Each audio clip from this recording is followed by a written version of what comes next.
on our boat. We will gill and gut it for you. Gill and gut. If you want to keep your fish whole, show pictures, take it home to your family, show you how big your fish was, I recommend gill and gutting it or doing it yourself when you get home. That way it doesn't rot in the freezer with all the guts. Very easy to gill and gut your fish. Obviously, the gill plate is this big piece here. Lift it up. You can see his gills inside of there.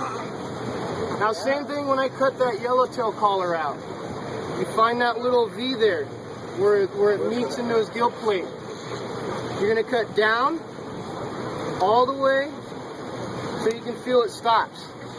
Now, these fish in particularly, the sheephead, very hard to gill and gut.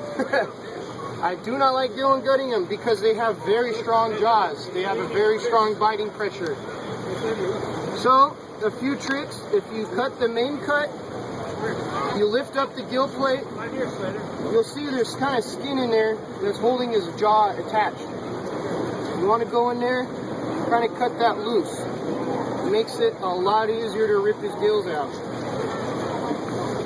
Now, cut the guts out. You can see that's his butt. You want to cut all the way from his butt up to the first cut. Kind of opens up his stomach. Yummy.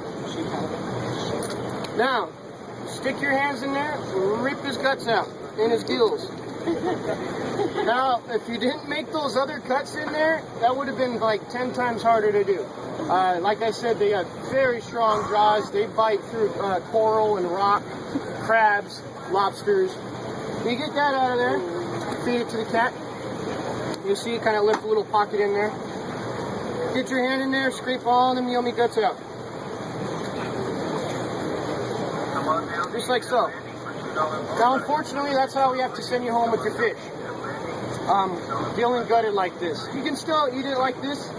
All the nasty guts and stuff are out. You can scale it and cut slits in it. Put some butter, garlic, barbecue sauce, whatever you want. Pop it in the microwave for about 5 minutes, and you got a good dinner. No, don't do that. Now you can outline these. I highly recommend outlining with sheephead. If it's a small one, just about legal size, you can fillet it like a regular rockfish. Highly recommend outlining them like the yellowtail. Same process. Sheephead have to be, I believe it is 10 inches. 10 or 12, yes. They change it every year. Same thing, outline them. Always using your thumb to see what you're doing.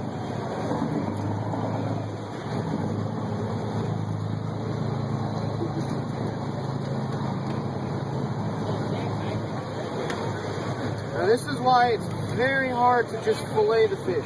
They have very, very big backbones and rib jaws, big shoulders.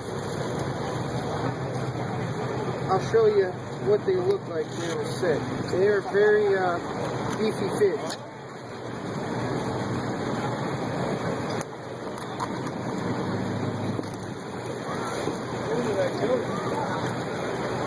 Now, billy goat. And you can see how thick those bones are in there. Very hard to fillet. You can outline them, just like the yellowtail, if you do take them home. Unfortunately, like I said, we cannot fillet them on the boat for you. It's very sad, but we can't. But that's a few different options with the sheephead. Now that they got that new law out, you can fillet it yourself, or you can take it home gill and gutted, which I highly recommend. At least gill and gut it when you get home. You know the reasoning behind that new law? The only reason why I've heard is because there's no actual fillet size on the fillet.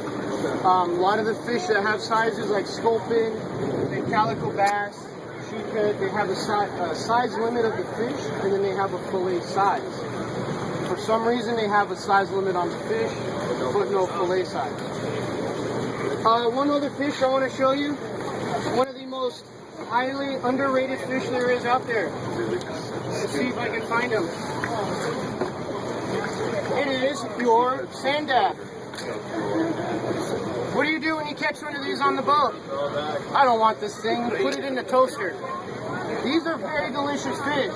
If you go to a fish market or you go out to dinner, I think Anthony's has a sand dab dinner.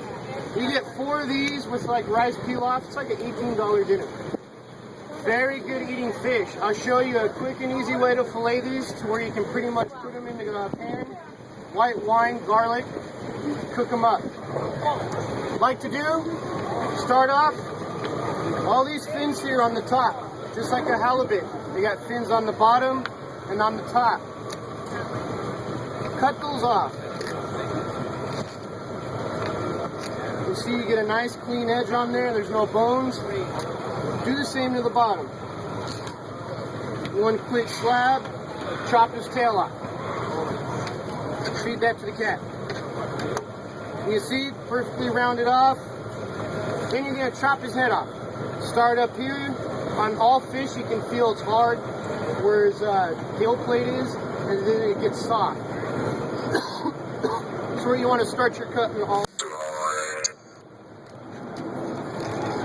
Cut straight out. You can see you cut his belly out, you cut his head off, and you're left with pretty much meat and a backbone. Now when you cook these up, put them in the pan, white wine, garlic, butter, and they taste very, very good. Pretty much the bone will cook right off the meat. You can peel the meat right off the bone, eat it, and you flip it over, peel the bone out, and eat the meat. Very worth keeping. It's very tragic when people actually just throw these things overboard when they're very, very good eating and kind of left with a cool little piece of meat. Very easy way to cut these. If you buy them at the market, same way. Cut the fins off, top and bottom, cut the tail, behind the head, get all the guts and the head off, and you're left with a piece of meat.